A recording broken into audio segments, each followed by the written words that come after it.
এক রাতে আগুন ছড়িয়েছে দ্বিগুণ এলাকায়। মানুষের বসতি জ্বালিয়ে পুড়িয়ে বেড়ে চলা বিশাল অগ্নিশিখাকে রাতের অন্ধকারে কেউ কেউ জ্বলন্ত আগ্নেয়গিরি বলেও ভুল করতে পারেন। সময়ের সাথে কমার বদলে এতটাই বেড়েছে আগুনের তীব্রতা। যুক্তরাষ্ট্রের ন্যাশনাল ইন্টার এজেন্সি ফায়ার সেন্টারের রোববারের তথ্য, দেশটির পশ্চিমাঞ্চলে দাবানলের পরিস্থিতি এখনও গুরুতর। একদিনে নতুন করে ১৮৩টি আগুন শনাক্ত হয়েছে। ৯৪টি বড় দাবানল নিয়ন্ত্রণে নেয়ার চেষ্টা করছে ৩০,০০০-এরও বেশি অগ্নি নির্বাপন কর্মী। প্রতিবেশী কানাডায় সবচেয়ে উদ্বেগজনক পরিস্থিতি ব্রিটিশ কলাম্বিয়ায়। জারি রয়েছে জরুরি অবস্থা। প্রদেশটিতে সক্রিয় দাবানলের সংখ্যা ১০২-এ পৌঁছেছে এবং অর্ধেকই নিয়ন্ত্রণের বাইরে। Today, based on the advice of emergency officials, Minister Green has declared a provincial state of emergency.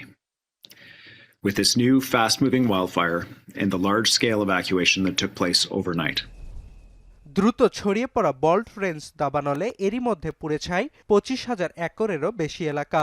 প্রাণে বাঁচতে নিজেদের সংসার, পূর্বপুরুষের ভিটে ছেড়ে নিরাপদ আশ্রয়ের খোঁজে হাজার হাজার মানুষ।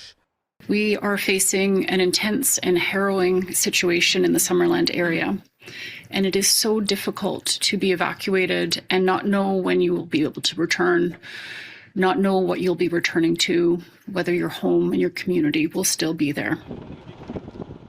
ইউরোপের বিভিন্ন দেশে চলতি বছর দাবানলে পড়েছে ১২.৫ লাখ একর এলাকা।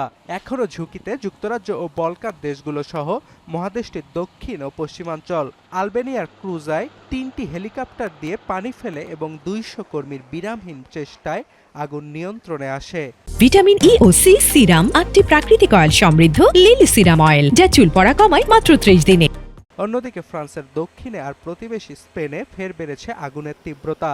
ফ্রান্সের লোজেরে অঞ্চলে আগুন নেভাতে লড়ছে ২০০-র বেশি দমকল কর্মী। স্পেনের কাস্তলান, ভ্যালেন্সিয়া, পার্বত্য সেগোভিয়া, দক্ষিণের হুয়েলোভা প্রদেশেও চলছে আগুন নিয়ন্ত্রণের চেষ্টা। দক্ষিণ পূর্ব এশিয়ার দেশ ইন্দোনেশিয়ায় আগ্নেয় মাউন্ট ব্রোমো জাতীয় উদ্যানে ১৫০০ একর এলাকা পুড়িয়ে দিয়ে একটি দাবানল নিভলেও এলাকাটিতে নতুন নতুন জায়গায় জ্বলে উঠছে আগুন। জনপ্রিয় পর্যটন কেন্দ্রটি আপাতত পর্যটকদের জন্য বন্ধ রয়েছে। উত্তর গোলার্ধে তীব্র গরম, শুষ্ক আবহাওয়া আর তীব্র বাতাসে আগস্টের শুরু থেকেই দাবানল পরিস্থিতি জটিল রূপ নেয় বিশ্বের বিভিন্ন অঞ্চলে। এল নিনোর প্রভাবে শুষ্ক আবহাওয়ার কারণে তীব্র দাবদাহ ও দাবানলের কবলে দক্ষিণ পূর্ব এশিয়া। অর্ণব প্রসাদ, এখন বিশ্ব।